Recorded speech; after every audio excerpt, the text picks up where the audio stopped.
Back to my YouTube channel. I am advocate Divya. Continue करते हैं RVNL JLO part second के साथ में।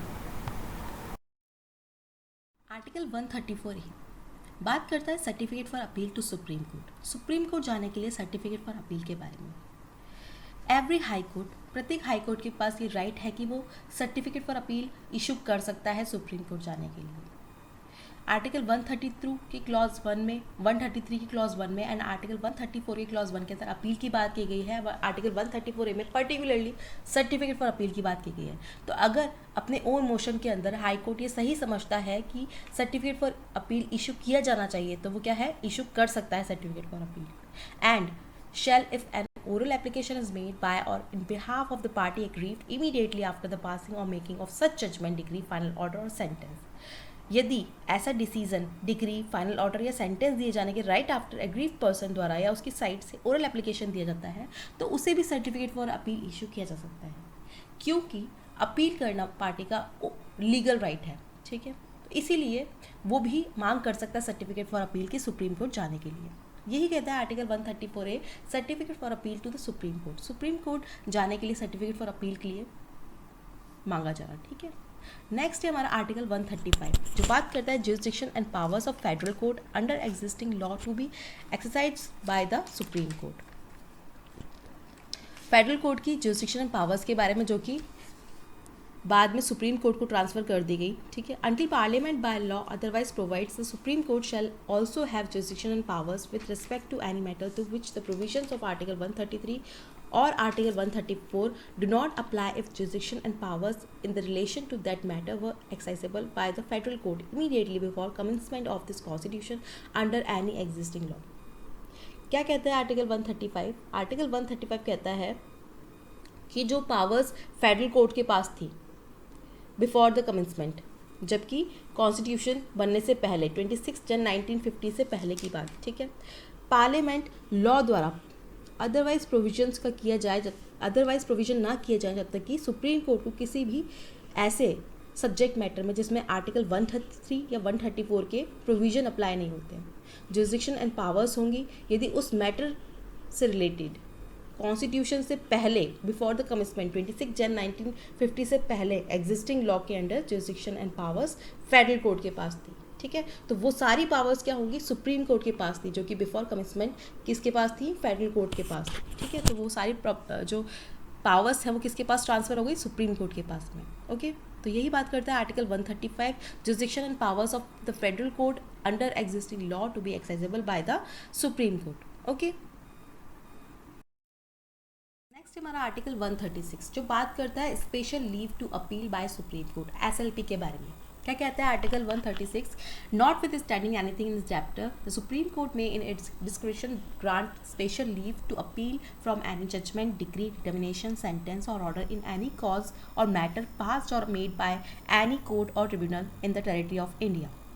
सुप्रीम कोर्ट अपने अकॉर्डिंग भारत के, इंडिया के टेरिटरी में किसी भी कोर्ट या ट्रिब्यूनल के द्वारा कोई केस या उससे जो मैटर है उसमें दिए गए डिसीजन, डिक्री, सेंटेंस, ये ऑर्डर, उसके अगेंस्ट क्या कर सकता है, अपील करने की विशेष स्पेशल आज्ञा दे सकता है। ठीक है, सेकेंड क्लॉज क्या कहता है, nothing in clause 1 shall apply to any judgment, determination, sentence और ऑर्डर पास्ड और मेड बाय एनी कोर्ट और tribunal constituted by or under any law relating to the armed forces। Clause 2 क्या कहता है कि सुप्रीम कोर्ट किसी भी arm forces के केसेस को ये स्पेशल लीव नहीं दे सकता है। ठीक है, SLP नहीं दे सकता है, इसके ऊपर ये रूल लागू नहीं होता है। ओके, तो ये हमारा आर्टिकल 136 जो बात करता है SLP के बारे में, स्पेशल लीव टू अपील के बारे में। ओके, नेक्स्ट है हमारा power of judicial review. Supreme court के पास ये पावर है जुडिशियल रिव्यू के, वो अपने ही जजमेंट, ऑर्डर्स को क्या कर सकता है, रिव्यू कर सकता है, उसके पास ये पावर है। ठीक है, नेक्स्ट आर्टिकल 137 बात करता है रिव्यू ऑफ जजमेंट्स और orders by supreme court. Supreme court को अगर ऐसा लगता है कि कॉन्स्टिट्यूशन के अंदर अगर वो ऐसा पाता है कि कहीं भी वायलेशन हुआ है या गलत कुछ हुआ है, वायलेट हुआ है, तो क्या कर सकता है, they can be declared as illegal, unconstitutional and invalid, mean to say null and void उसको डिक्लेयर कर सकता है सुप्रीम कोर्ट। ये उसके पास पावर है, जिसे हम लॉ में बोलते हैं ultra vires, beyond the powers, उसके पास ये पावर है सुप्रीम कोर्ट के पास में। ओके, तो बात करते हैं आर्टिकल 137 की। आर्टिकल 137 कहता है subject to the provision of any law made parliament और any rule made under article 145 the supreme court shall have powers to review any judgment pronounced or order made by it। Parliament के द्वारा बनाई गई किसी भी law या article 145 के under बनाए गए जो रूल्स हैं उसके प्रोविजंस के अंडर रहते हुए सुप्रीम कोर्ट अपने द्वारा सुनाए गए किसी भी डिसीजन या दिए गए ऑर्डर का रिव्यू कर सकता है। ओके, तो आर्टिकल 137 यही कहता है। फॉर एग्जाम्पल हमने केशवानंद भारती के बारे में केस के बारे में सुना है। मैं डिस्क्रिप्शन बॉक्स में केस भी दिया हुआ है, आप वहाँ जाके पढ़ सकते हैं कि उन्होंने अपने ही सुप्रीम कोर्ट ने इसमें अपने ही जजमेंट को रिव्यू किया और कहा कि parliament can amend, parliament amend कर सकते हैं कॉन्स्टिट्यूशन के अंदर, बट इसके जो बेसिक स्ट्रक्चर है उसके अंदर चेंजेस नहीं होने चाहिए। ठीक है, तो इस तरीके से सुप्रीम कोर्ट के पास पावर है कि वो अपने ही जजमेंट एंड ऑर्डर्स को क्या कर सकते हैं, रिव्यू कर सकते हैं। ओके, नेक्स्ट हमारा आर्टिकल 138 जो बात करता है enlargement of jurisdiction of supreme court. Supreme Court की जुरिसडिक्शन के एनलार्जमेंट के बारे में। Supreme court shall have such further jurisdiction and powers with respect to any of the matters in union list as parliament में by law confer. Supreme court को union list के matter में किसी भी रिलेट में जुरिसडिक्शन एडिशनल पावर्स होंगी जो कि पार्लियामेंट लॉ द्वारा दी जाएंगी। And Supreme Court shall have such further jurisdiction and powers with respect to any matter as the government of India and the government of any state may by special agreement confer if Parliament by law provides for exercise of such jurisdiction and powers by the Supreme Court। Parliament law के द्वारा supreme court द्वारा ऐसी jurisdiction और powers के use का provision करती है जो कि सुप्रीम कोर्ट किसी भी सब्जेक्ट मैटर में एडिशनल पावर्स के साथ में होंगी जो कि इंडियन गवर्नमेंट और स्टेट गवर्नमेंट के स्पेशल एग्रीमेंट के द्वारा दी जाएंगी। ठीक है, नेक्स्ट हमारा आर्टिकल 139 जो बात करता है रिट जुरिसडिक्शन की। Article 139 conferment of supreme court of powers to issue certain writs. कुछ रिट निकालने की शक्तियाँ जो पावर्स जो है सुप्रीम कोर्ट को दी जाती है। Conferment of the supreme court of powers to issue certain writs. Article 139 इसी के बारे में बात करता है। पार्लियामेंट में by law confer on the supreme Court powers to issue directions orders और writ including writs in nature of habeas corpus, maintenance, prohibition, quo warranto, certiorari और एनी ऑफ दैम और for any purpose other than those mention in clause 2 of article 32। According to article 32 अगर किसी भी fundamental rights का इन्फ्रेंच होते हैं fundamental rights के तो सुप्रीम कोर्ट के पास डायरेक्ट जाया जा सकता है। लेकिन आर्टिकल 139 ये कहता है कि अगर फंडामेंटल राइट्स के अलावा भी किसी और मैटर किसी और राइट का जो है वो उल्लंघन होता है, इन्फ्रेंचमेंट होता है, तो भी सुप्रीम कोर्ट के पास में डायरेक्ट जाया जा सकता है। तो आर्टिकल 139 ये स्पेशल पावर देता है सुप्रीम कोर्ट को। ठीक है, तो किसी भी और मैटर में किसी भी और राइट के उल्लंघन होने पर भी डायरेक्ट सुप्रीम कोर्ट के पास जाया जा सकता है। ओके, तो habeas corpus, maintenance, prohibition, quo warranto and सर्शियोरेरी के बारे में मैं ऑलरेडी अपने लास्ट वीडियो में बता चुकी हूँ, वो आपको डिस्क्रिप्शन बॉक्स में इसका लिंक मिल जाएगा। ओके, नेक्स्ट है हमारा आर्टिकल 139A जो बात करता है ट्रांसफ़र ऑफ सर्टेन केसेस के बारे में।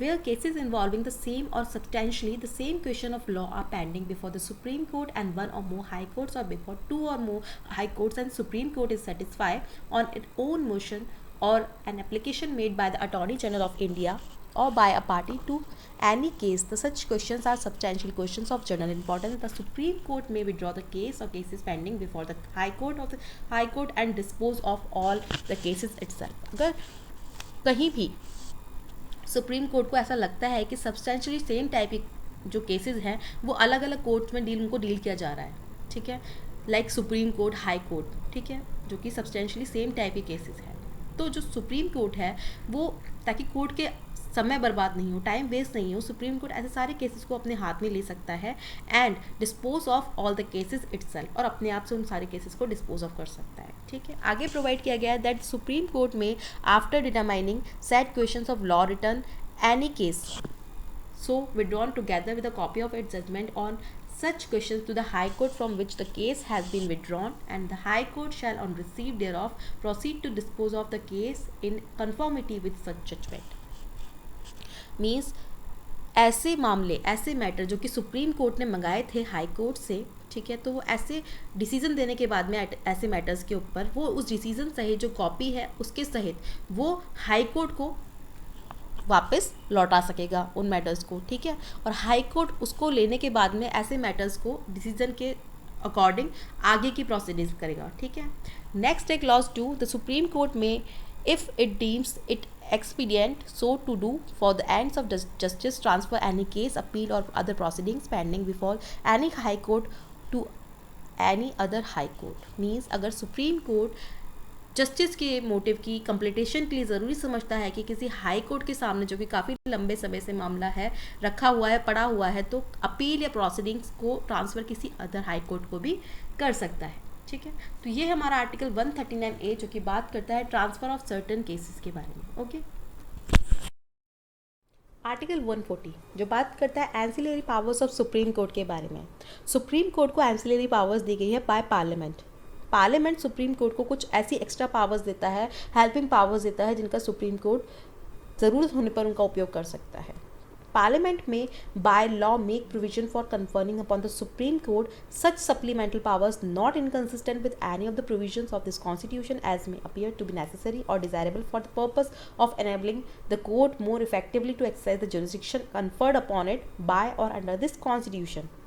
पार्लियामेंट जो है कुछ सप्लीमेंटल पावर्स देता है सुप्रीम कोर्ट को, जो कि लॉ के अंदर मेंशन नहीं है, बट अकॉर्डिंग टू सिचुएशन अगर नेसेसरी हो या डिज़ायर हो उसकी, तो पार्लियामेंट सुप्रीम कोर्ट उनका उपयोग कर सकता है, ठीक है, ताकि जुरिसडिक्शन में आसानी हो. नेक्स्ट है article 141. Law declared by supreme court to the binding on all courts. Supreme court के द्वारा अगर कोई लॉ बनाया जाता है तो सारे कोर्ट्स के ऊपर बाइंडिंग होगा इंडिया की टेरिटरी के अंदर, ठीक है, इंडिया की टेरिटरी में वो सब जगह एनफोर्सेबल होगा. ये आर्टिकल 141. नेक्स्ट है article 142. Enforcement of decree and order of सब Supreme Court and orders as to discovery ETC. Supreme court के द्वारा अगर कोई डिक्री या जजमेंट या ऑर्डर दिया जाता है तो वो क्या होगा, एनफोर्सेबल होगा इंडिया की टेरिटरी में हर जगह पर, ठीक है. Supreme Court in the exercise of its jurisdiction may pass such decree or make such order as is necessary for doing complete justice in any case, cause or matter pending before it, and any decree so passed or order so made shall be enforceable throughout the territory of India in such manner as may be prescribed by or under any law made by the Parliament. Supreme Court है जो Supreme Court जो है वो अपनी जो jurisdiction है उसका use ऐसी करके अपनी ऐसी डिक्री या ऑर्डर या जजमेंट दे सकता है जो कि मामला बहुत लंबे समय से चल रहा हो, कोई केस बहुत लंबे समय से चल रहा हो, उसके अंदर कोई भी ऑर्डर जजमेंट दे सकता है, और वो जो ऑर्डर है वो इंडिया की टेरिटरी में सब जगह क्या होगा, एनफोर्सेबल होगा, जो कि पार्लियामेंट द्वारा बनाई गई कोई भी लॉ या उसके अंडर बनाया गया हो, ठीक है. और कोई भी इस प्रकार का प्रोविज़न जब तक नहीं किया जाता जब तक कि ऐसा कोई प्रोविज़न नहीं किया जाता, until the provision in that behalf is to made in such manner, उस मैनर के अंदर as president may by order prescribe, जो कि राष्ट्रपति के आदेश द्वारा विहित हो और प्रिस्क्राइब किया जाए, order prescribe. Okay. Subject to provision of any law made in this behalf, Parliament, Supreme Court shall as respect the whole of territory of India have every power to make any order for purpose of securing the attendance of any person, discovery of production of any document, or investigation or punishment of any contempt of itself. Supreme court के द्वारा किसी भी case में, Supreme court के कोई भी जो case है उसमें अगर कोई भी पर्टिकुलर कोई भी जजमेंट या ऑर्डर दिया जाता है और उसके अंदर किसी पर्टिकुलर डॉक्यूमेंट्स या पर्सन की ज़रूरत होती है, तो उस पर्सन को इंडिया की टेरिटरी में किसी भी जगह पर सम्मन क्या भेजा जा सकता है, और उस व्यक्ति को सम्मन भेजे जाने पर चाहे वो इंडिया की टेरिटरी में कहीं पर भी हो, हाजिर होना पड़ेगा विद ऑल द डॉक्यूमेंट्स, ठीक है. ये है हमारा आर्टिकल 142 जो बात करता है enforcement of decree and order of supreme court. Supreme court के द्वारा जो डिक्री, ऑर्डर या जजमेंट दिए गए हैं वो इंडिया की टेरिटरी में कहीं पर भी सभी जगह पर क्या होगा, एनफोर्सेबल होगा. Okay. Article 143 power of president to consult supreme court. President के पास ये पावर है कि वो सुप्रीम कोर्ट से राय ले सकते हैं, कंसल्ट कर सकते हैं, ठीक है। If at any time it appears to the president that a question of law और फैक्ट हैज़ अराइजन और is likely to arise which is of such a nature and of such public importance that it is expedient to obtain the opinion of the Supreme Court upon it, he may refer the question to the court for consideration, and court may, after such hearing as it thinks fit, report to the president its opinion thereon. Okay अगर किसी भी time पर जो president है उनको ऐसा प्रतीत होता है, ऐसा लगता है कि कोई ऐसा क्वेश्चन अराइज हुआ है जो कि जिस पर कि सुप्रीम कोर्ट की ओपिनियन लेना ज़रूरी है, ठीक है, तो वो सुप्रीम कोर्ट को कंसिडर करेंगे और वो क्वेश्चन जो है वो सुप्रीम कोर्ट के पास भेज देंगे। सुप्रीम कोर्ट उसकी हियरिंग के बाद में जैसी भी उसकी अकॉर्डिंग अपनी हियरिंग के बाद सोचते हैं वो अकॉर्डिंग टू अपना डिसीजन देंगे एंड जो ओपिनियन है वो रिपोर्ट वो प्रेसिडेंट के पास में वापस भेज देंगे। ओके तो ये है पावर ऑफ प्रेसिडेंट, जिसमें कि वो कंसल्ट कर सकते हैं, राय ले सकते हैं, ओपिनियन ले सकते हैं सुप्रीम कोर्ट से। President has made 15 references to the supreme court under its advisory jurisdiction. M Laxmikanth की बुक में अगर आप देखेंगे तो 15 के बारे में 15 रेफरेंसेस के बारे में बात की गई जिसमें कि सुप्रीम कोर्ट से राय ली है प्रेसिडेंट ने, ठीक है।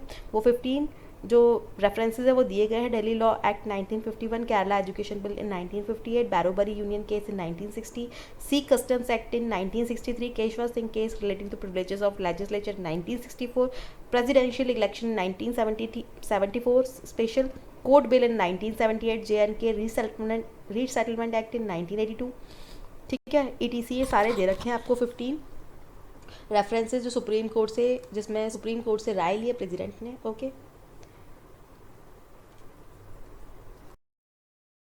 Article 144 civil and judicial authorities to act in aid of the supreme court. Article 144 क्या कहता है? सिविल एंड जुडिशियल अथॉरिटीज़ जो हैं, सिविल एंड जुडिशियल अथॉरिटीज़ जब भी ज़रूरत पड़ेगी सुप्रीम कोर्ट को तब उनकी वो हेल्प करेगी, ओके, सहायता करेंगी।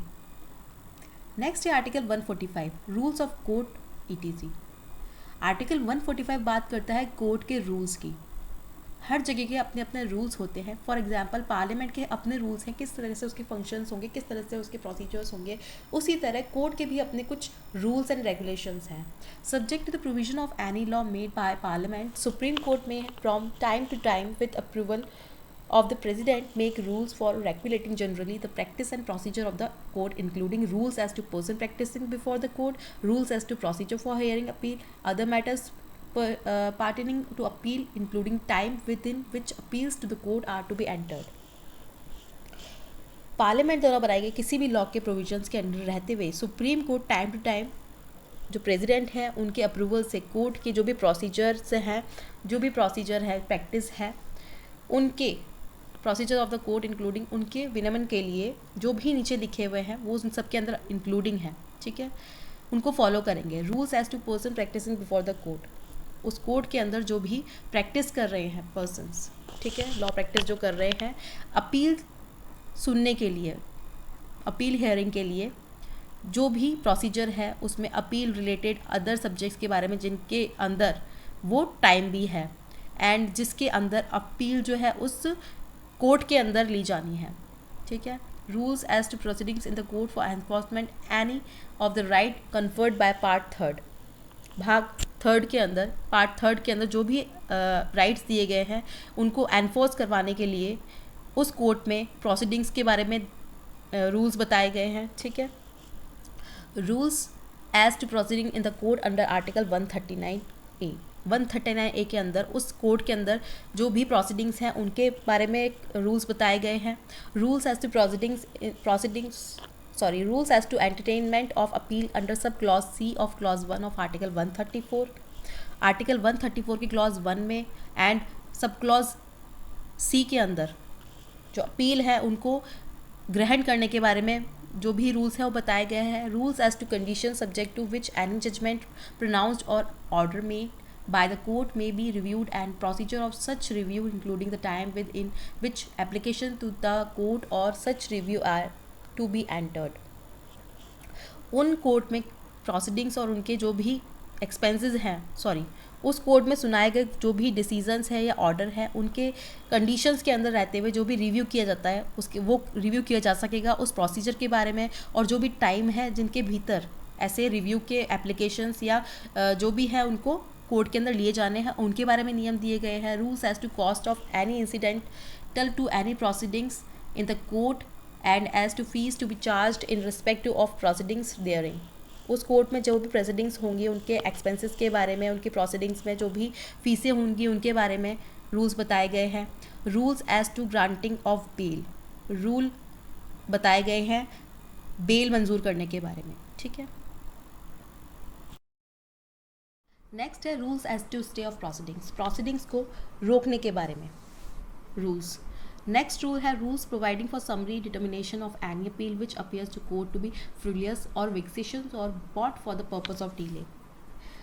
जिस अपील के बारे में कोर्ट को ये लगता है कि कुछ भी ऐसा है जो फ्रिवलियस है, तंग करने वाला है, छोटा है या डिले करने वाला है प्रोसीडिंग्स को, उसके बारे में रूल्स का प्रावधान है। Rules as to procedure of for inquiries refer to in clause 1 of article 317 article 317 के क्लॉज 1 के अंदर जो भी इंक्वायरीज हैं उनके लिए उनके प्रोसीजर के बारे में बताया गया है, उनके प्रोसीजर के बारे में रूल्स हैं। Rule as to procedure of for inquiries. Next है second, subject to the provisions of clause 3 rules made under this article में fix the minimum number of जजेस who are to sit for any purpose and may provide for powers of single जज and division courts. Clause 3 के अंदर provisions के under रहते हुए जो article है उसके अंदर बनाए गए रूल्स के अकॉर्डिंग उन जजेस के जो मिनिमम नंबर्स है वो निश्चित कर सकेंगे कितने नंबर्स होंगे जजेस, मतलब कितने जजेस वहाँ पर हो सकेंगे, बैठ सकेंगे किसी भी पर्पस के लिए, ठीक है। और जो सिंगल जजेस हैं एंड डिवीजन जजेस हैं उनकी पावर्स के लिए प्रोविजन कर सकेंगे। थर्ड है द मिनिमम नंबर ऑफ जजेस who are to sit for the purpose of deciding any case involving a substantial question of law as to the interpretation of this constitution और for the purpose of hearing any references under article 143 shall be 5। जिस matter के अंदर interpretation of constitution के बारे में कोई भी substantial question है तो उसका निश्चय करने के लिए कोई जो पर्पज़ है उसके लिए कॉन्स्टिट्यूशन के आर्टिकल 143 के अंडर जो भी हियरिंग होगी वो की जाएगी, ठीक है। और 143 के अंदर जो भी हायरिंग वो की जाएगी और उसमें जो जजेस होंगे उनकी संख्या 5 होगी। Provided that the court that where the court hearing an appeal under any of the provisions of this chapter under other than article 132 consists of less than 5 judges and in the course of hearing of the appeal of the court is satisfied that the appeal involves a substantial question of law as to the interpretation of this constitution, the determination of which is necessary for the disposal of the appeal. Such courts shall refer the question for opinion to a court constituted as required by this clause for the purpose of deciding any case involving such a question and shall on receipt or for the opinion dispose of appeal in conformity with such opinion। लेकिन जहाँ पर 132 से अलग इस chapter के अंदर provisions के अंदर जो भी अपील की हियरिंग करने वाले जो कोर्ट होगा उसमें कम से कम कितने होंगे, 5 जजेस से मिलकर बनेगा। अपील की हियरिंग के ड्यूरिंग उस कोर्ट के अंदर अगर ये समाधान हो जाता है, ये डिसाइड हो जाता है कि अपील के अंदर जो अपील के अंदर इंटरप्रिटेशन ऑफ कॉन्स्टिट्यूशन के बारे में कोई भी ऐसा सब्सटेंशियल क्वेश्चन है जिसका कि अपील के डिस्पोजल के लिए ज़रूरी है, जो अपील के डिस्पोजल के लिए ज़रूरी है, तो वहाँ पर कोर्ट ऐसे सब्सटेंशियल क्वेश्चन को जो कि किसी भी मैटर के अंदर इस क्लॉज के अंदर गठित किया जाता है तो उसकी ओपिनियन के लिए निर्देशित, उसकी राय के लिए, ओपिनियन के लिए, ऐसी राय प्राप्ति के लिए अपील को अकॉर्डिंग टू ओपिनियन निपटाएगा, ठीक है। Fourth, no judgment shall be delivered by the Supreme Court save in open court and no report shall be made under Article 143 save in accordance with an opinion also delivered in open court। Supreme court जो भी decision होगा वो खुले open court के अंदर ही सुनाएगा, अन्यथा नहीं। आर्टिकल के अंदर प्रत्येक जो प्रतिवेदन है क्या कहता है, no report shall be made under article 143 save in accordance with an opinion also delivered in open court, ठीक है। खुले न्यायालय के अंदर ही सुनवाई होगी, ओपिनियन के अकॉर्डिंग ही दिया जाएगा या फिर नहीं दिया जाएगा। No judgment and so such opinion shall be delivered by the supreme court save with the concurrence of majority of जजेस present at the hearing of the case, but nothing in this clause shall be deemed to prevent a judge who does not concur from delivering a dissenting judgment or opinion। Supreme court के द्वारा प्रत्येक जो decision होगा, ऐसे opinion मामले की जो matter की हियरिंग है वो उन सभी जजेस की उपस्थिति के अंदर, प्रेजेंस के अंदर मेजॉरिटी से दी जाएगी, वरना नहीं दी जाएगी। और किसी भी अगर जज, कोई भी जज अगर उससे सहमत नहीं है, उसका ओपिनियन उसमें नहीं है, तो वो अपना जो उसकी राय रखने से उसको रोका नहीं जाएगा, ठीक है, उसको प्रिवेंट नहीं किया जाएगा। ओके, तो ये हैं कुछ रूल्स कोर्ट के। ओके, नेक्स्ट है आर्टिकल 146 जो बात करता है सुप्रीम कोर्ट के ऑफिसर्स एंड सर्वेंट्स जो हैं उनके एक्सपेंसेस के बारे में। Appointments of officers and servant of the Supreme Court shall be made by the Chief Justice of India or such other judge of officer of the court as he may direct। Supreme court के जो servants and जो officers हैं उनकी appointment CJI करेंगे, chief Justice of India करेंगे, और उस court में जो अदर जजेस हैं या ऑफिसर्स हैं, provided that the president may by rule require that in such cases as may be specified in the rule, no person not already attached to the court shall be appointed to any officer connected with the court save after consultation with the Union Public Service Commission। अगर जो president है उनके rule के according ये कि other दिशाओं के अंदर, अदर कंडीशंस के अंदर, अगर किसी ऐसे व्यक्ति को जो कि पहले से कोर्ट से जुड़ा हुआ नहीं है, ठीक है, और बाहर से किसी अदर पर्सन को अपॉइंट किया गया है, तो वो किसकी ओपिनियन से होगा? वो होगा यूनियन पब्लिक सर्विस कमीशन की ओपिनियन से, ठीक है, उसको उसके बाद ही नियुक्त किया जाएगा। Second clause, subject to provision of any law made by parliament, the conditions of service of officers and servant of the Supreme Court shall be such as may be prescribed by rules made by Chief Justice of India or by some other judge or officer of the court authorized by Chief Justice of India to make rule for purpose। Parliament द्वारा बनाई गई law के provisions के under रहते हुए supreme court के जो officers and servant हैं उनके अंदर ऐसी कंडीशंस होंगी कि जो CJI हैं, चीफ जस्टिस ऑफ इंडिया है, या अदर जजेस हैं, जिससे कि इंडिया के जो चीफ जस्टिस हैं उन्होंने अथोराइज किया है नियम बनाने के लिए, ठीक है, उन्होंने उन्हें अथोराइज किया है नियम बनाने के लिए, रूल्स बनाने के लिए, ठीक है, तो ऐसे नियम के अकॉर्डिंग की जाए। Chief Justice of India make rules for the purpose provide that the rules made under this clause shall so far as they relate to salaries, allowances, leave और pensions required the approval of the president. जो भी वेतन, allowances, छुट्टियाँ, pension जो भी है वो जो प्रेसिडेंट है उनके अप्रूवल से दिए जाएंगे, ठीक है। थर्ड है the administrative expenses of supreme Court including all salaries, allowances and pensions payable to और in respect of the officers and servant of the court shall be charge upon the consolidated fund of India, and any fees or other money taken by the court shall form part of that fund। Supreme court के जो भी expenses, salaries, allowances हैं, ठीक है, वो क्या होंगे? Consolidated fund से दिए जाएंगे, और कोर्ट द्वारा ली गई जो फीसें और जो भी मनी है वो क्या है? उस फंड का पार्ट होंगी। ओके, तो ये है आर्टिकल 146 जो बात करता है ऑफिसर्स एंड सर्वेंट्स के जो भी सुप्रीम कोर्ट के एक्सपेंसेस हैं उसके बारे में, सुप्रीम कोर्ट में जो भी ऑफिसर्स और सर्वेंट्स हैं उनके एक्सपेंसेस के बारे में। ओके, आर्टिकल 147 जो बात करता है इंटरप्रिटेशन की, कॉन्स्टिट्यूशन, इंटरप्रिटेशन ऑफ कॉन्स्टिट्यूशन की, कॉन्स्टिट्यूशन की व्याख्या के बारे में। इन this chapter and in chapter 5 of part 6, chapter 5 के पार्ट 6 के अंदर इंटरप्रिटेशन ऑफ कॉन्स्टिट्यूशन के बारे में लॉ के कोई भी सब्सटेंशियल क्वेश्चन अराइज होता है, उस कंडीशन में क्या, अगर डिफ़िकल्टी आती है इंटरप्रिटेशन में उसको इंटरप्रिटेट करने के अंदर, तब किस उस कंडीशन में क्या किया जाएगा, किससे राय ली जाएगी।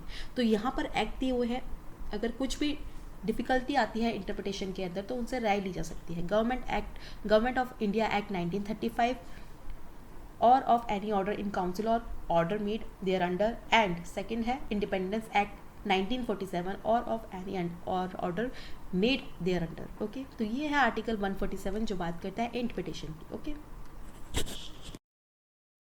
Thanks for watching everyone, please like, share and subscribe my channel।